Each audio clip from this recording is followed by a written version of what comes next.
নমস্কার বন্ধুরা, আমার আজকের রেসিপি শীতের সবজি আর হাতে মাখা মশলা দিয়ে ছোট তোপসে মাছের চচ্চড়ি। মাছগুলো ভালো করে কেটে ধুয়ে পরিষ্কার করে অল্প নুন আর হলুদ মাখিয়ে রেখেছি। হলুদটা একটু কমই দিয়েছি কারণ এগুলো আমি কাঁচা মাছের চচ্চড়ি করব। এই মাছটা রান্নার জন্য মশলা নিয়েছি আমি দুটো বড় সাইজের পেঁয়াজ খুব পাতলা করে কুচি করে কেটে নিয়েছি, টমেটো খুব পাতলা করে কেটে নিয়েছি, আর এই যে রসুন, বেশ কয়েক কোয়া রসুন আমি খুব পাতলা করে কেটে নিয়েছি, আর কয়েকটা চেরা কাঁচা লঙ্কা। হাতে মাখা মশলা দিয়ে রান্না করব, তাই কড়াইয়ের মধ্যেই একেবারে কুচানো মশলাগুলো নিয়ে নিলাম। গুঁড়ো মশলা নিয়ে নিয়েছি 1.5 চামচ ধনে গুঁড়ো, 1.5 চামচ জিরে গুঁড়ো, 1 চামচ ঝাল লাল লঙ্কার গুঁড়ো, হলুদ গুঁড়ো আর আন্দাজ মতো নুন।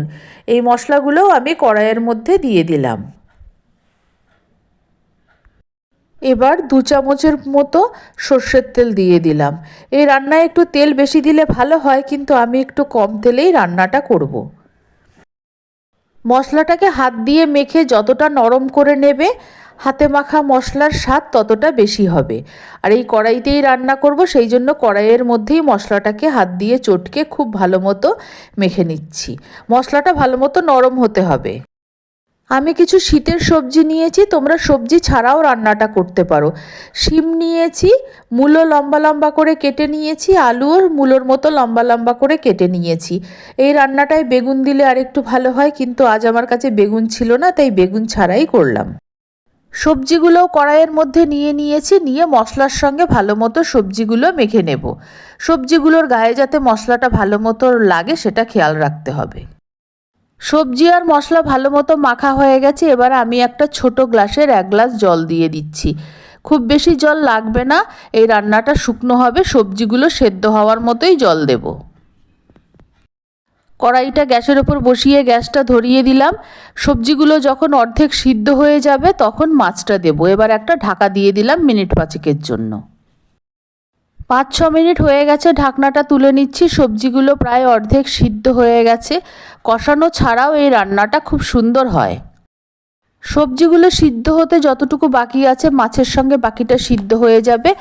আর এই মাছগুলো আমি কাঁচাই ব্যবহার করছি রান্নায়, তোমরা এখানে ভেজেও দিতে পারো।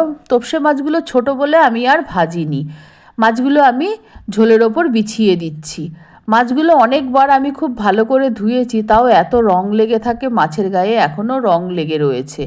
আমি অল্প নুন হলুদ মাখিয়ে রেখেছিলাম মাছগুলোতে।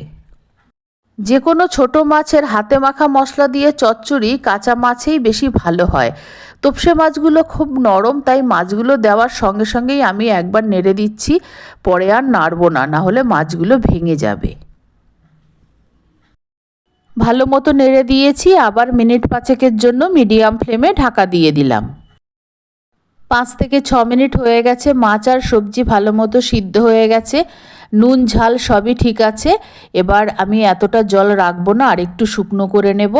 জলটা শুকিয়ে গেলেই হয়ে যাবে তোপসে মাছের হাতে মাখা মশলা দিয়ে চচ্চড়ি। জলটা ভালো মতো শুকিয়ে নিয়েছি, একটু গা মাখা ভাব আছে, এবার আমি নামিয়ে নিচ্ছি।